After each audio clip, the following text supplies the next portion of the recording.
continuando a nossa disciplina de Fundamentos de Física 2, hoje a gente vai falar um pouquinho sobre a termodinâmica, tá? Vamos entrar aí na parte da termodinâmica. A gente já concluiu a parte de eletromagnetismo, vamos falar um pouquinho sobre termodinâmica. Então, o que é a termodinâmica, tá? Não é a parte da física, faz parte da termologia, vocês já devem ter visto em Fundamentos de Física 1 alguma coisa já de termologia, né? Aquela coisa da dilatação dos sólidos, dos metais, lembra daquilo, calor latente, calor específico, tá?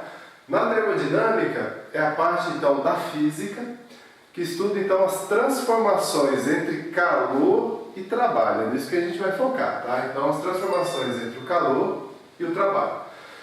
Calor e trabalho, gente, eles estão relacionados entre si, por quê? Por apresentarem, tá, em comum a mesma modalidade de energia, tá? Então, calor e trabalho estão relacionados com isso, né?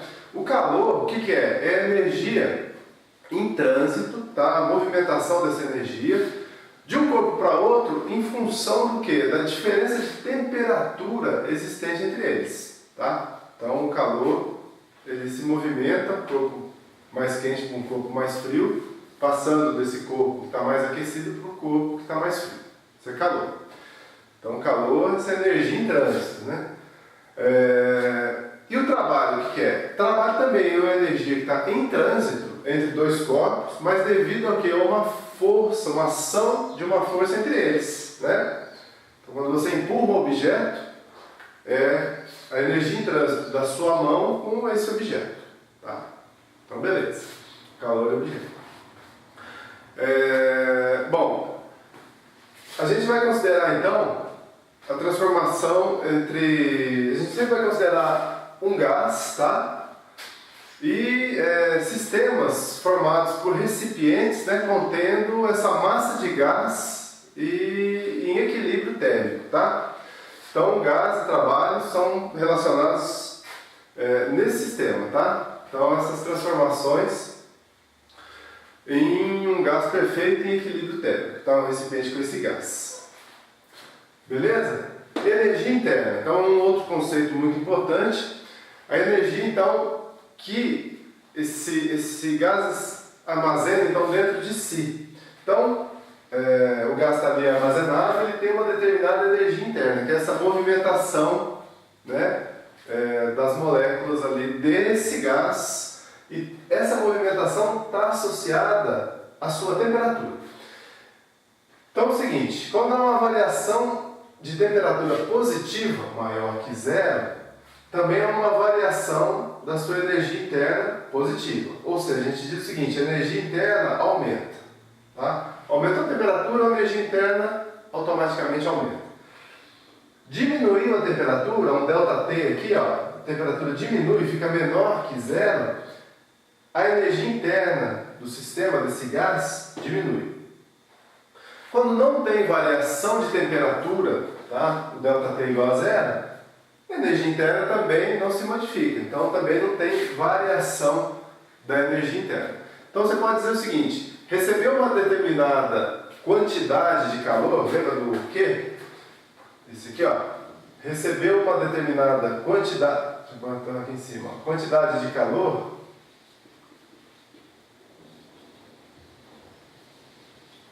Então o que? Quantidade de calor. Recebeu uma determinada quantidade de calor, sofreu um aumento ΔU da energia interna. Então, ó, recebeu uma certa quantidade de calor, vai aumentar a temperatura, aumenta a sua energia interna, a variação dessa energia interna, tá?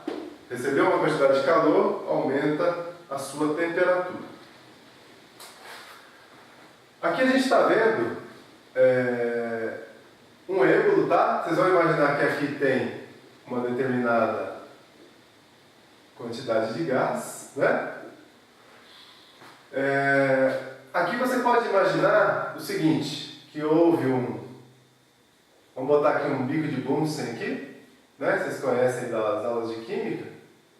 Vou desenhar um aqui. Tacou fogo aqui, tá? Com esse bico de Bunsen, você tacou fogo, o que vai acontecer aqui? Vai aumentar a agitação das moléculas internas desse gás aqui. Ou seja, ó, você tacou fogo, aumentou a temperatura, aumenta a energia interna desse gás. O que vai acontecer? O gás, ele vai fazer uma determinada força, vai aumentar essa força aqui em função da variação da energia interna. Essa força F exercida pelo gás sobre o êmbolo vai aumentar. Então vai movimentar esse êmbolo aqui. Então você pode ver que tinha um determinado volume. Esse volume 2 agora, em função do aquecimento, aumentou. Esse êmbolo deslocou. Então tem um ΔV, uma variação de volume. E uma variação na altura aqui, ó, do êmbolo. Ele estava aqui, ele subiu, em função do aquecimento. Essa movimentação que a gente faz uma associação entre o trabalho, que é força vezes altura, a gente pode relacionar dessa forma, ou a gente pode escrever da mesma forma o seguinte, dizer que a força é a pressão vezes a área, a pressão exercida sobre a área desse êmbolo, vezes a alturinha H, é a mesma coisa. Ou seja, o trabalho é a pressão vezes a variação ΔV, que pressão, que área vezes altura, é a variação do meu volume aqui. Então você pode escrever que o trabalho executado por essa força, por esse aumento da energia interna, é a pressão vezes ΔV, ou o que a gente vai utilizar mais, trabalho é a pressão vezes a variação do volume. Volume 2 maior menos um volume 1. Esse no caso em que houve uma variação do volume.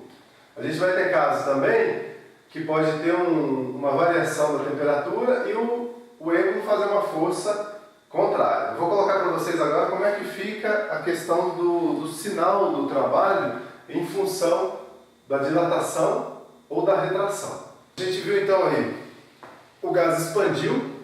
Então o que acontece? Houve, o gás realizou um trabalho sobre o meio. Então está aqui, ó, aumentou o volume, trabalho positivo.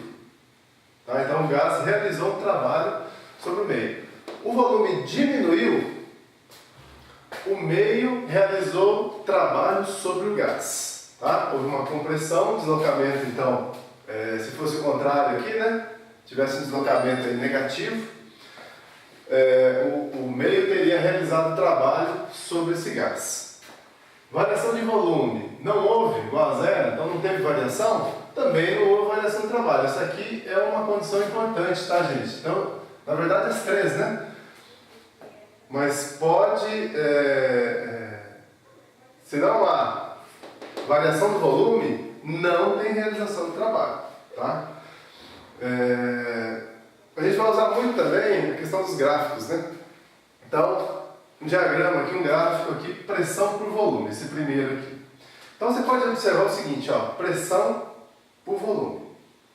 Veja bem, a pressão não variou, pressão constante.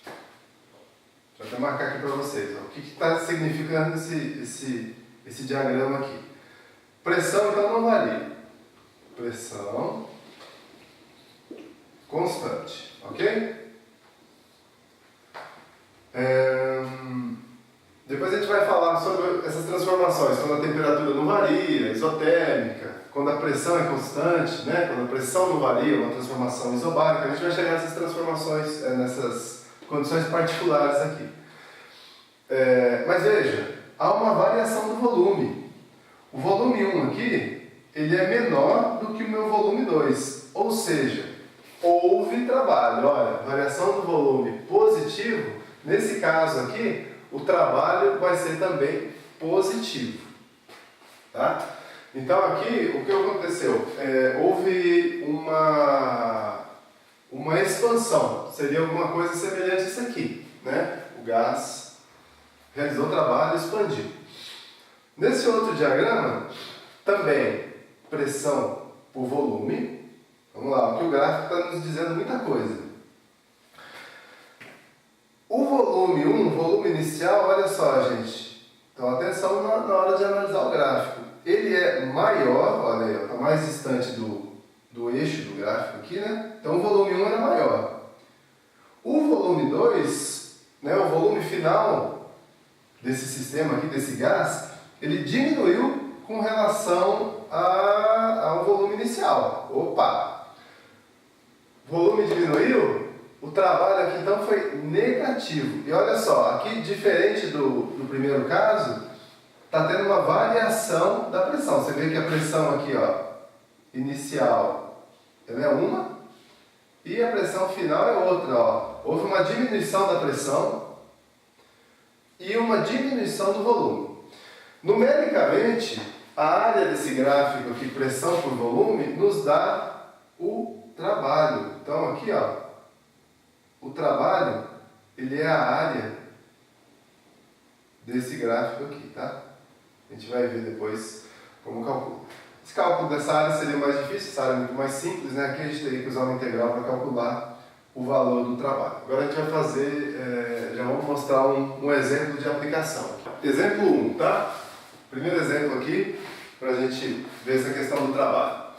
Em um processo a pressão constante de 2 vezes 10 à quinta Newton por metro quadrado, então a pressão constante, ele já nos dá o valor da pressão. Um gás aumenta o seu volume de 8 vezes 10 a menos 6 metros cúbicos para 13 vezes 10 a menos 6 metros cúbicos. Qual o trabalho realizado pelo gás? Tá? Então, olha só, se a gente voltar aqui para o gráfico, a gente vê que é uma pressão constante. Então, é muito semelhante a esse, se a gente fosse colocar um gráfico desse problema aqui, seria esse primeiro gráfico. Olha, pressão constante, 2 vezes 10 a quinta Newton por metro quadrado. O gás aumenta o seu volume. Então, o volume 1, ele aumenta para um determinado volume 2 aqui. Qual o trabalho realizado pelo gás? Na tela anterior, a gente viu o seguinte, que o trabalho é igual a pressão vezes o meu volume final menos o meu volume inicial, meu volume 1. Opa, já montei aqui o que eu preciso. Ele quer saber qual é o trabalho. Trabalho tal, eu tenho a pressão, 2 vezes 10 a quinta, beleza. Meu volume final, 13 vezes 10 a menos 6. Menos o meu volume inicial, gás aumentou, 8 vezes 10 a menos 6. 8 vezes 10 a menos 6. Beleza, está montado esse aqui que a gente vai encontrar. Então o trabalho vai ser igual 2 vezes 10 a quinta. 13 menos 8, a gente vai repetir aqui, ó. Vamos ver aqui. Vamos repetir aqui, ó. 10 a menos 6 continua. 13 menos 8, 5, né? 5 vezes 10 a menos 6 é o meu resultado aqui. 5 vezes 2, 10. 10 a quinta, quando você multiplica com 10 a menos 6, você diminui somente os expoentes, né? Então, fica 10 a menos 1. Menos 6 com mais 5, né? 10 a menos 1. Ou, como 10 a menos 1 e 10, você joga a vírgula para cá, né? Trabalho é igual a 1 joule. Lembra? Trabalho é dado em joules, tá? Você deve ter trabalhado, talvez em Fundamentos de Física 1, quando você viu na tecnologia, a questão das calorias, né? Quando a gente trabalha com caloria, aí você tem que, uma caloria, acho que era 4,18 joules, uma coisa assim. Pode aproximar uma caloria, 4,2 joules aproximadamente, tá? Então, sempre trabalho, agora a gente está trabalhando em joules, ok?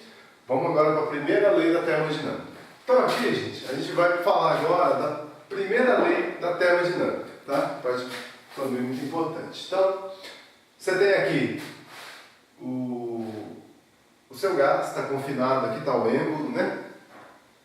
O gás está ali, tranquilinho, paradinho, dentro aqui do seu recipiente, né? Então o sistema está em equilíbrio, está tranquilo, o gás está aqui, ó. Né? Aí você vai dar uma agitada nesse gás, você vai tacar fogo aqui no bicho. Então, como exemplo, você botou um bico de bolsa aqui, né? Tocou fogo nele aqui. O que vai acontecer? você vai agitar esse gás aí então. Ele está recebendo uma certa quantidade de calor, que, tá joia? Aí, agitou, você está mexendo ali com a energia interna desse gás, porque você está jogando um ΔT nele, uma quantidade de calor que. Depois de aquecido, olha aqui, as moléculas elas se expandem, você mexeu na energia interna. Expandiu, deslocou o êmbolo aqui, tá? Ele está aqui, então você deslocou o seu êmbolo, essa aqui é a situação final. Então, você aqueceu, parte desse calor que você lançou, ele vira, né, uma agitação da energia interna, uma alteração da energia interna, tá? Mexe, vira a temperatura, né, mexe com a energia interna do gás, e parte desse calor vira trabalho, porque mexeu com o êmbolo, lembra? É a questão do deslocamento. Então deslocou o êmbolo, virou trabalho. Então esse calor aqui, ó, que representa então calor trocado, que ele pode ser recebido, né, ou cedido. Aí se ele cede, o êmbolo viria para baixo, no caso aqui, né? A variação da energia interna, então, ela pode ser, a variação da energia interna pode ser positiva ou negativa também, né? Então, positivo quando recebe calor, ou negativo quando cede, né, calor. E o trabalho, ele pode ser também, lembra que a gente já tinha colocado lá, ele pode ser positivo, maior que zero, quando há uma expansão, né? Ok? Quando tem uma expansão. E negativo quando? Quando é o inverso, né? Quando tem uma compressão. Tá? Para ficar claro? A gente vai trabalhar então muito com isso, né? Então, por exemplo, a quantidade de calor que aqui, esse calor trocado, ele vai ser maior que zero, positivo, quando recebe calor, que vai ser negativo quando cede calor, tá? Vamos apagar aqui agora esse exemplo, eu vou colocar essas relações agora para ficar mais